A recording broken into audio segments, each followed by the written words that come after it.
Hello, everyone. It's Graham Coath. It's my favourite time of the week. It's my music. It's Thursday.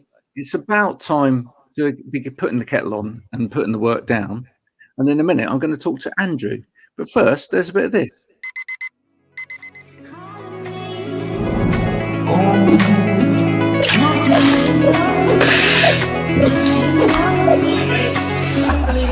I need to get going, Mel. See you later.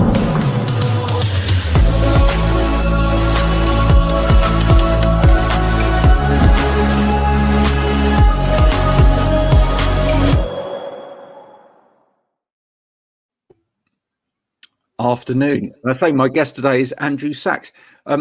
No relative of Goldman.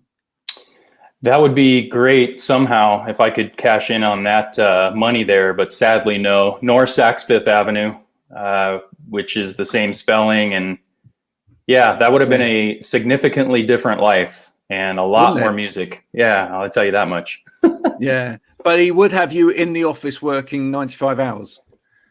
Unless I were one of those like trust fund kids that somehow were able to, you know, scrape by whatever I need and just kind of like travel the world pretending to be an artist. Yeah, that's what I'm talking about. Absolutely. And sadly, you're joining us from where today? So I'm in Phoenix, Arizona, Graham. Lovely. And thank you so much for having me, man. I really appreciate it. Yeah. What's it like in Phoenix today? Today it is hot. It's about 117 degrees Fahrenheit here today. So wow. It's a little bit on the warm and dry side. If you live here, you're kind of used to it, although this is relatively hot for this early in the season. So we're just kind of dealing with it and trying not to be too freaked out by the fact that it's so hot so quickly. This is like pretty much late July, August weather, and we're getting it in mid-June. So yeah. And there was me complaining about having to go for my run yesterday in what was probably 26 degrees, you know. That's still warm. Yeah. Which is warm. Yeah, it's warm. But it's not that warm. Yeah. You know. I mean, you know, it's comfortable. This here, I mean, don't get me wrong, there's people that are out there, you know, that are probably jogging here in Phoenix right now and just going for it. That's not me. That's just way too hot. You can go outside for a few seconds and just kind of like, oh yeah, that's hot. Okay, I'm going back in with the air conditioning. So you'd lose your own body weight in water, wouldn't you? Now that would be. I need it. Now you've got an instrument in the background there. My beady eyes have spotted that and it's always nice when someone has an instrument in the background. What is that, and is it yours? Do you play it? This here that we're looking at, is that what we're seeing? Yeah. So that's a little ukulele or ukulele, however you want to say it. But that's a little vintage ukulele that was given to me by my dad. And he gave it to me a while back because he knew I was into old instruments and that I, you know, was a guitar player and stuff. And he thought, hey, maybe you'd like to check this out and learn how to play it and everything. And as it turns out, for me, it's more of a cool decoration in the room here. But I messed with it a few times, but I haven't taken to it. Sounds cool though. I love ukulele for sure. Yeah. Do you play many instruments? No, I mess around with quite a few instruments. So I always hesitate to call myself a multi-instrumentalist. You know, I grew up playing saxophone was my first instrument, and I started playing that in the school band when I was about 11, 12 years old. And saxophone was my first love. And I wasn't really introduced to legitimate jazz early on, because as a kid, I was really stupid. I was kind of growing up with the music that my parents liked, which thankfully was like the Beatles and stuff like that. So I loved all that stuff. And then just whatever pop music was on at the time, you know, mid 80s. I was a big fan of all that stuff. And when I got into high school, I was seduced by bands like Nirvana, early 90s. So 91, I started high school and kind of followed that trend, and I noticed everybody was playing in bands and, you know, that sort of thing. And I wanted a piece of that. So I'm looking at, you know, my saxophone saying, okay, so this is cool, but this will get me on a Michael Bolton song someday if I'm lucky. Or I could try to learn how to play guitar, and I could like be in a grunge band or like a Sonic Youth type band and be like infinitely cooler. That's the way my mind thought back then. So I started playing guitar, and I dabbled in both. I was going to say, because sax has had this kind of journey, hasn't it, of in and out of coolness. As an instrument, which and you mentioned there at towards the beginning, I mean, not so much the Beatles, because sax didn't really feature there, but certainly when we went into the 80s, oh my gosh, the sax came to its fore in the 80s, probably to death, and that is probably why there was such a rebuff against sax. I mean, were there any defining moments in the 80s in terms of sax playing that you just thought, oh, now that's cool? So everything that you just said is true to the extent that we got a lot of saxophone, especially in the 80s. Pop music was, I wouldn't use the word riddled because that almost gives it a negative connotation, but there was a lot of horn in 80s pop music, which again, kind of at an earlier age made me think, okay, this is the instrument. Now, just to be clear, like saxophone absolutely never became uncool. The thing is jazz music, which is like the essence, at least the way I feel about it, to my opinion, has continued on throughout the years. And saxophone, as you know, has always been a huge part of jazz. But like as far as pop music goes, I heard a term the other day. I was reading on a blog or something, and it was the over-saxification or saxophone fatigue set in at a certain point because of how much it was being used or overused in 80s pop music. But for me, one of the first non-top 40 radio artists that I heard, that I was turned on to actually by a friend of my dad's, he gave me a tape of David Sanborn, saxophone player, came up in the late 70s, prolific in the 80s, as it were. Yeah. And I absolutely fell in love with David Sanborn. And to this day, and, throughout the 90s and the early 2000s and all that whole journey, while I'm, pretending to be a guitar player and playing in bands and stuff like that, I'm loving David Sanborn as a guilty pleasure, because I just don't know, as a music fan, no matter how thick and cheesy one might say that David Sanborn stuff might be at times, I absolutely love it, man. So David Sanborn was what kind of hooked me because of that sound. It's just like absolutely ripping sound, you know what I mean? So that was kind of a big influence for me. Yeah, no, absolutely. I get that. And I sort of got into sax, I suppose, for me. I mean, that where would the first sort of real sax influences have been? Pink Floyd. Oh, sure. Sax. Absolutely. I mean, that kind of, the sax solos in Pink Floyd. Yeah. And some other prog music. But I think I had an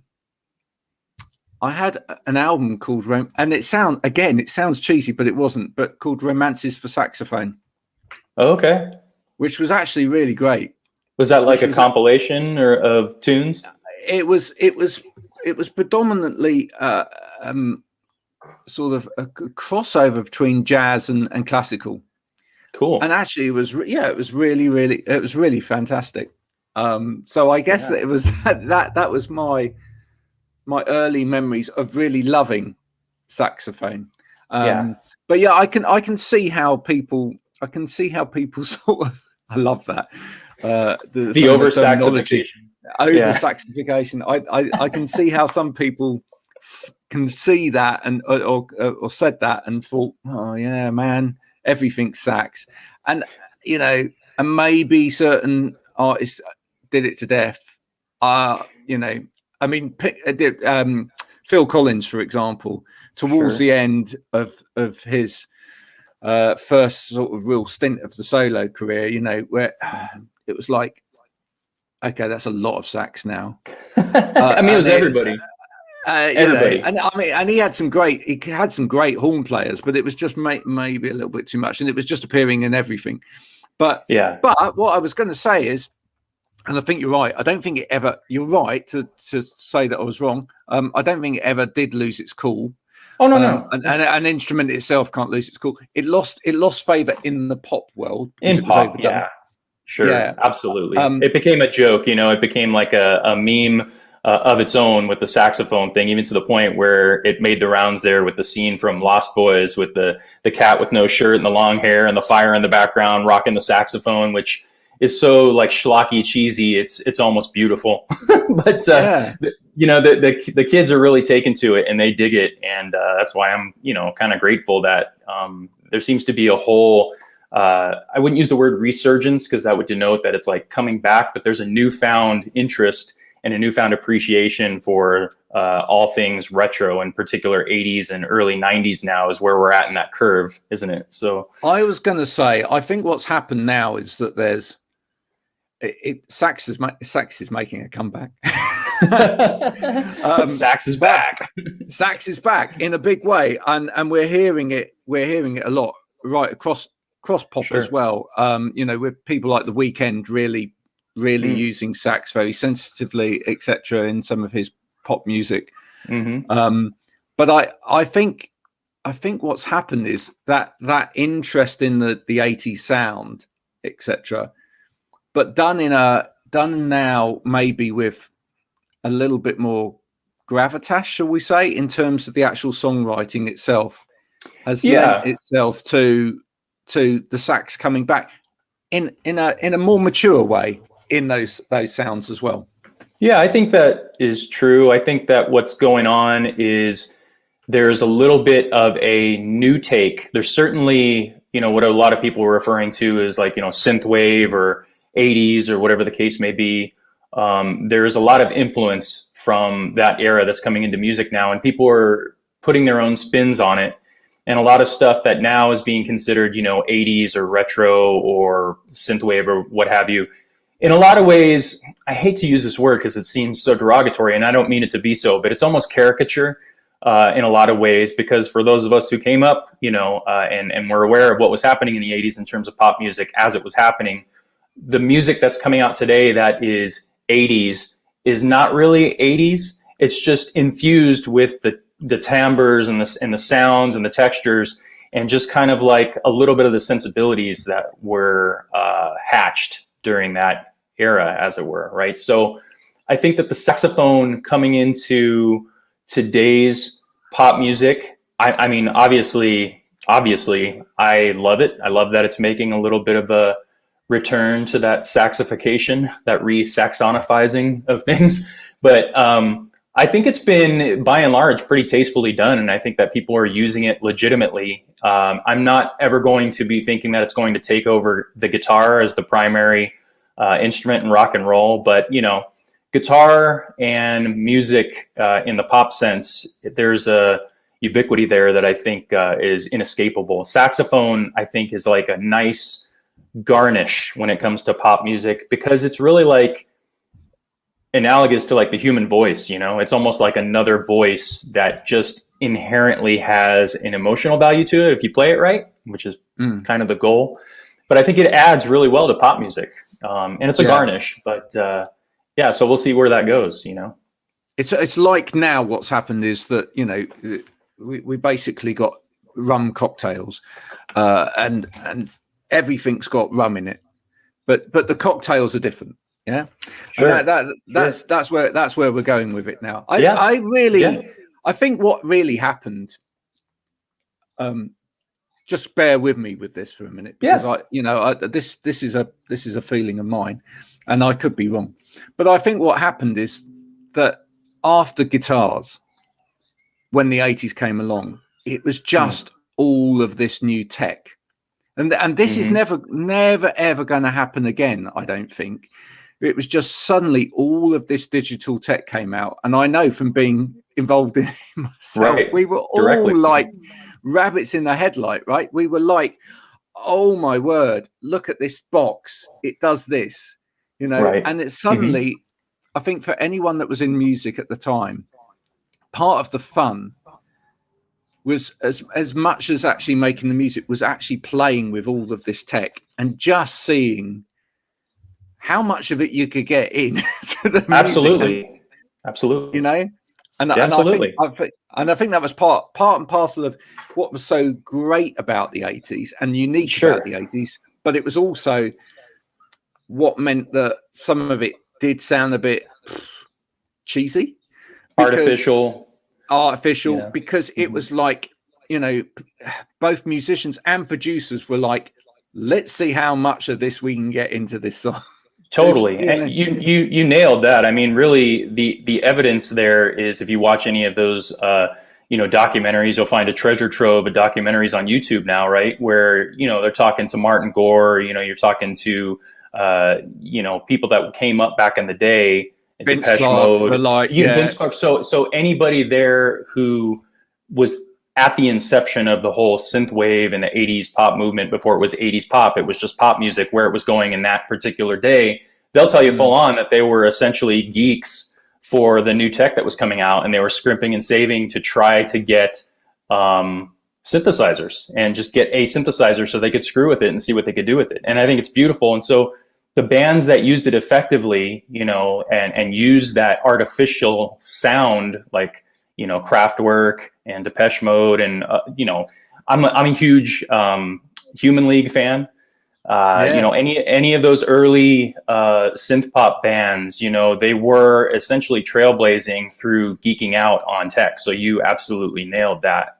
And I think that the saxophone, when it was used in that era, and still to this day, really, because we are having a resurgence after coming through the 90s and early 2000s on, I wouldn't say reliance on tech to make music, but more of a deeper and more broad use of technology as it's getting better for more people to make music. The saxophone is another one of those analog, organic instruments that's making its way back in, because it cuts through and it adds a little bit of like a subtle warmth, right, to a track. And it's nostalgic because of what happened in the 80s and so on and so forth.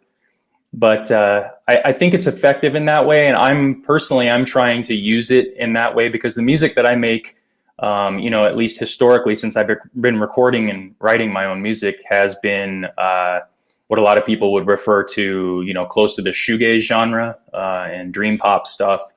And so now I'm trying to bring it in as a textural instrument, where it might not necessarily be as effective in a live setting, although I do a decent amount of looping and layering when I'm going to be playing live shows with it.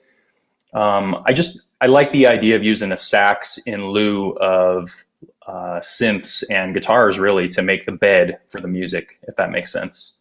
No, that makes total sense. I do think there's a change in with a lot of the younger generation of musicians as well now, in terms of, as we said just a minute ago, all those guys, they they geeked out on the buttons, Totally.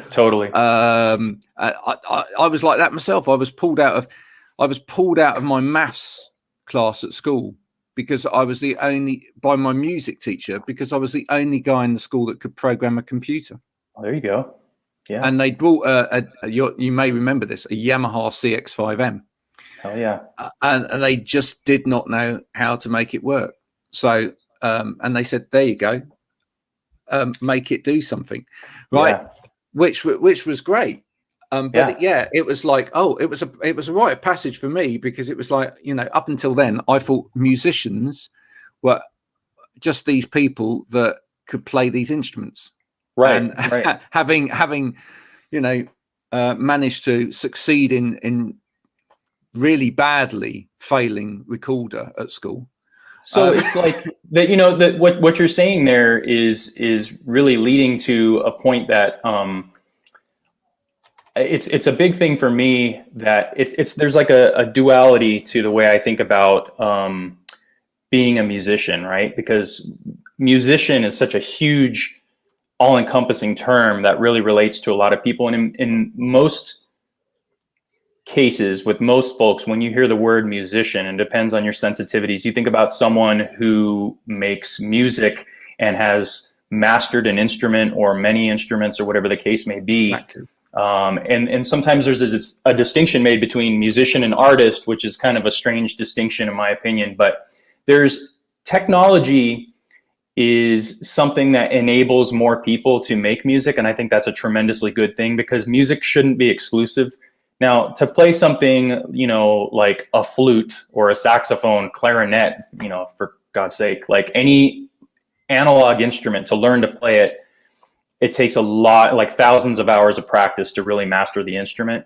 But I don't think that back in the day when these instruments were being developed and people were actually creating, well, I think I'll make this new kind of flute, or I'll build, you know, this saxophone, you know, I don't think that if the technology existed then to do what we're doing today, that you would have had these things, because they would have said, why do I need to make this, you know, contrived, totally convoluted piece of kit to make music when I can actually just do this and have people program, and more people can express, you know, their artistic side. So I think it's great that technology is allowing more people to make music. I don't really have anything for the opinion that, oh yeah, it's causing a lot of mediocrity. It's like, art is art. And if more people in the world express themselves artistically, I think we'd have a better world.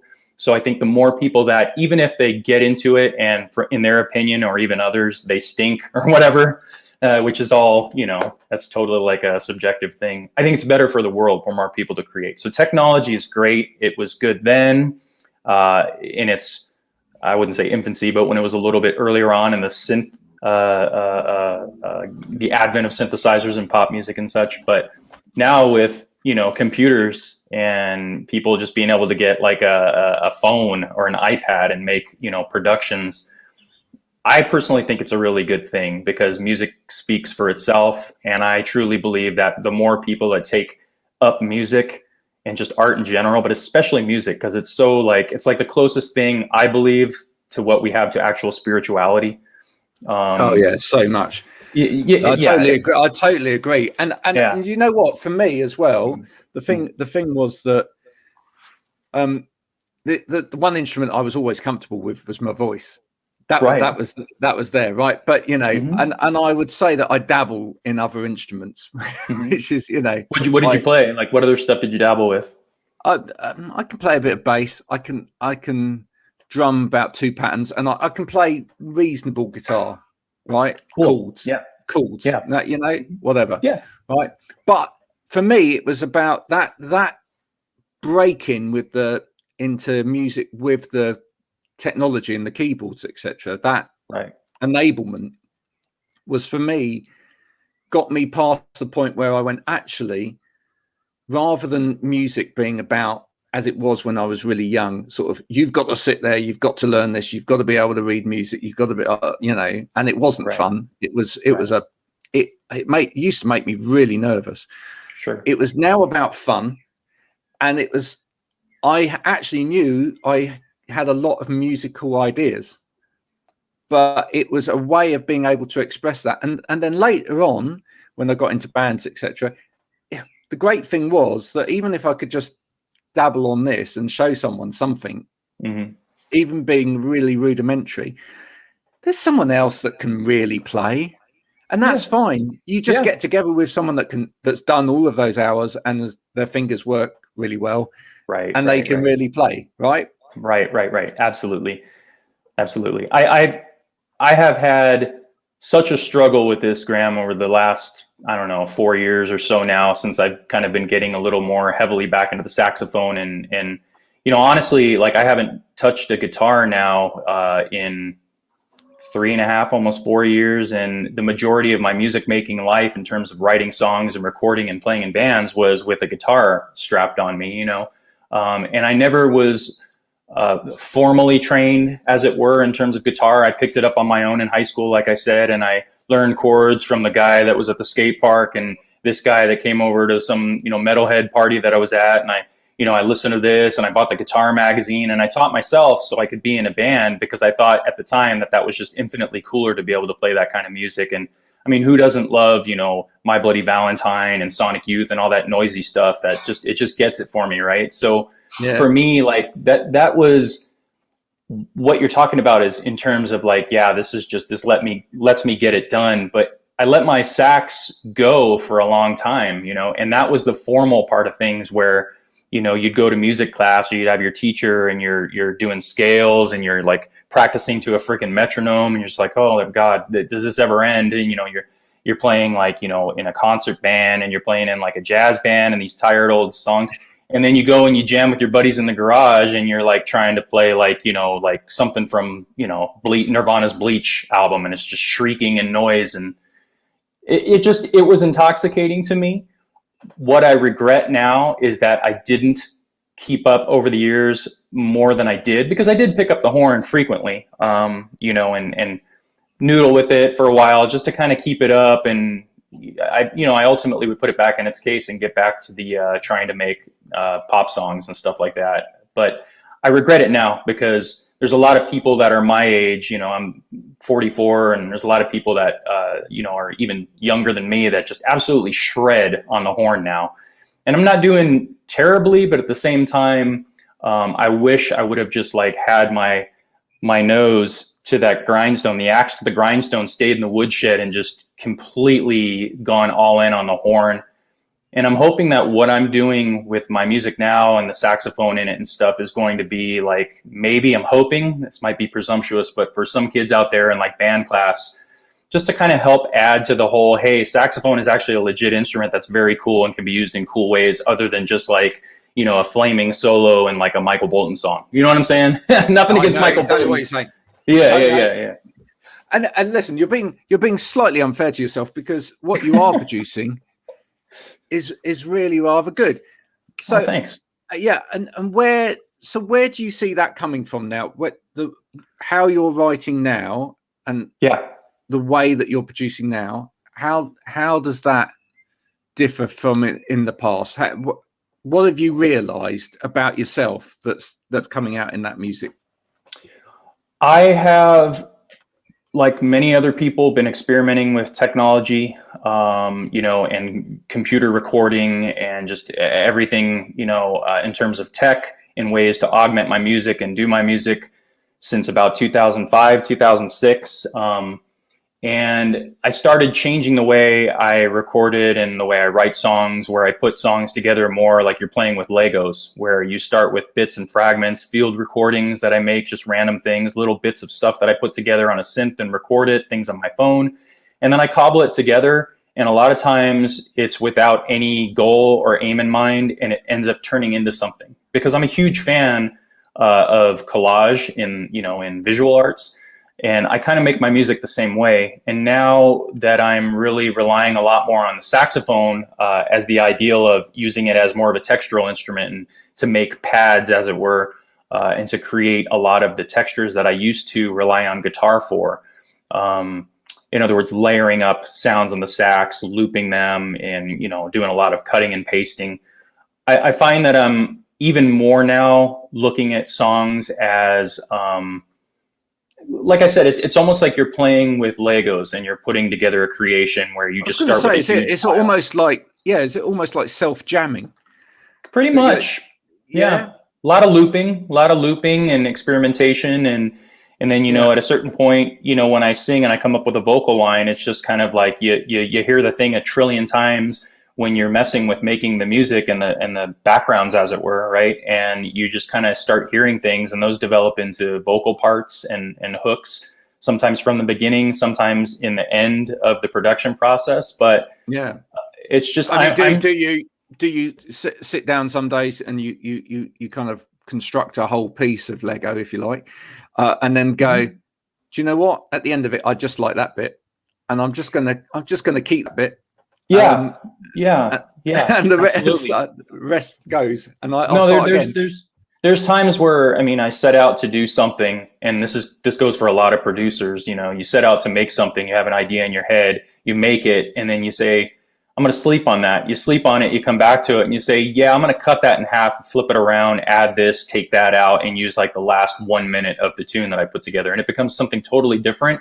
And in a lot of cases, you just like it more because of it. But I try not to overwork things too much. I'm always, like any artist, I'm guilty of that. But I'm trying, as I get older and a little more wise in that way, I'm trying to have a little more discernment in the way I produce and put songs together. So you have a single coming out, or it's out at the moment? So the single it's the title track for my album that's coming out in July. The single is called Escalator. and it's a nostalgic tune.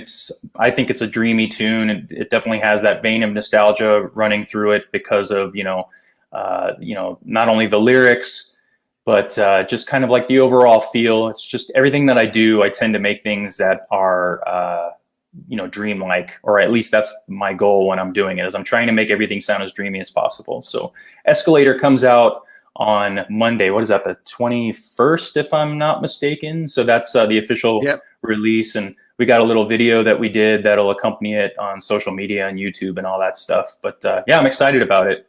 Hope people are too. I'm excited about it. Oh, why Escalator though? So I am very much enamored by nostalgic feelings that I have for growing up as a little kid. For me, coming up, I was a late 70s kid, baby, grew up with the bulk of my childhood was in the 80s, right? And so for me, there's little things that stick out in my mind that are, I guess for a lack of a better word, iconic or just emblematic of memories that you have when you're coming up. And a lot of that has to do with memories of going to the mall. And one thing that for a little kid, when you go to a mall, where a lot of times it's the most exciting thing. It's the most exciting thing. It's like going to like a really ghetto version of Disneyland because there's a ride. It's the escalator, right? Yeah. And so I have memories of don't get your foot stuck. Well, I was going to say, were you a 2 feet and jump, or were you a run? A little bit of both. So when I got to a certain age, I started being like F you, I'm going to just stick it out and let my feet run directly over the grates and just see what happens when I got brave enough. But yeah, when I was a little kid, I ran and jumped like everybody else. So yeah. And now you just walk on and, or do you ever, if the mall's nearly empty, do you ever just hold on to the sides and take your feet off and just...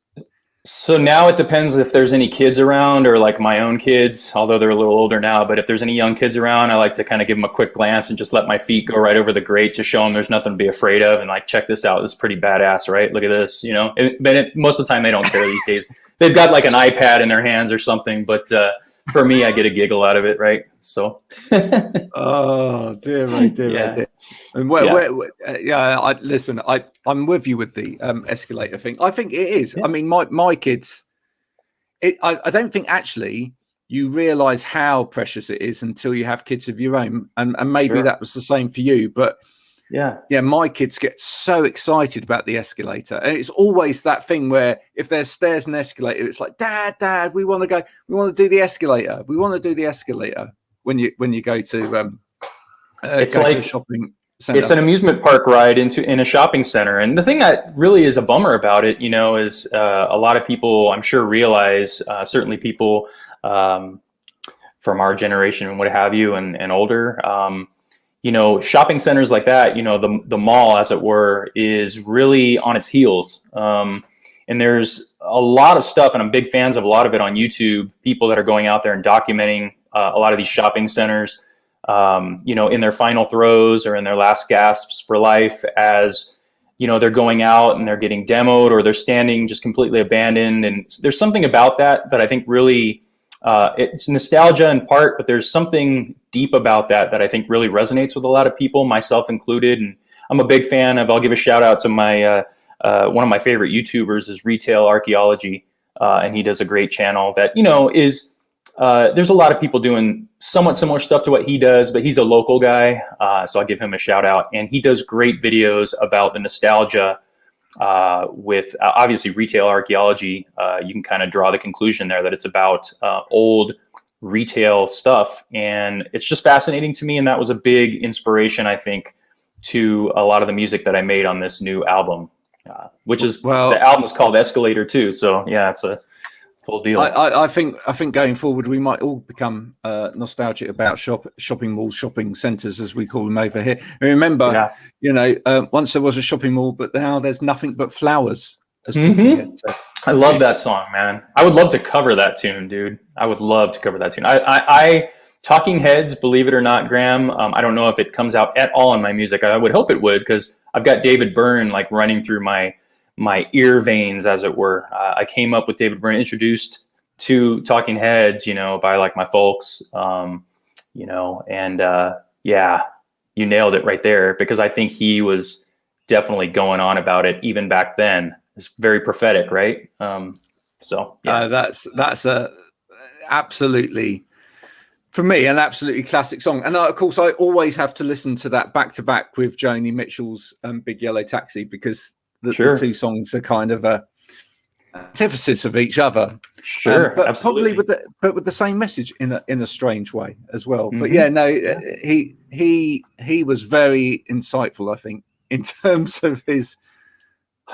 That man is, a lot of people are uncomfortable with using the word genius, and I'm kind of one of those, because I think genius takes a lot of hard work in a lot of cases. But every now and then there's people that come along that it's really hard to argue with the fact that they're a genius. And I just think David Byrne, I'll just pick him up and put him into that category, as a lot of other people have. That person is just incredible. Yeah, big fan. And actually has done an awful lot talking about the sort of merger of guitar music and electronic music. It's done a huge amount for that as well.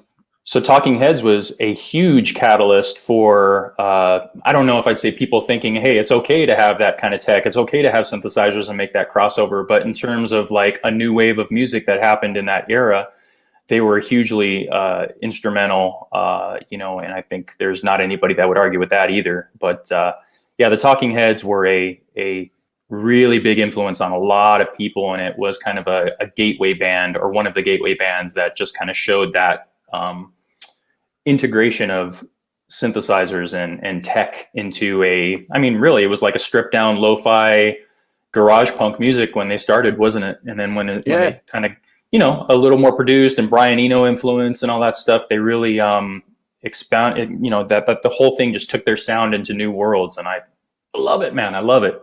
Love it so much. Definitely. Very definitely. So the albums to follow, is the album all written, or is there still work to be done? No, it's good, and it's actually been in the can, as it were, painfully for quite some time. I've been waiting to put it out with much pain and just bated breath, because I wanted to get this one. I really like the album, and I wanted to get this one printed onto, pressed on vinyl. And so the lead time, at least here in the States, it's very long.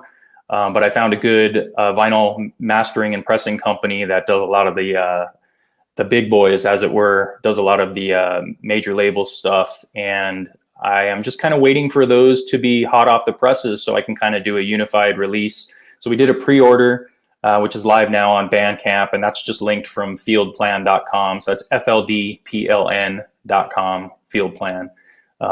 But that was kind of why I waited, because it's ready to go, man. And I'm dying for people to hear it. I'm just dying for people to hear it. But and what are you calling the album? So the album's called Escalator.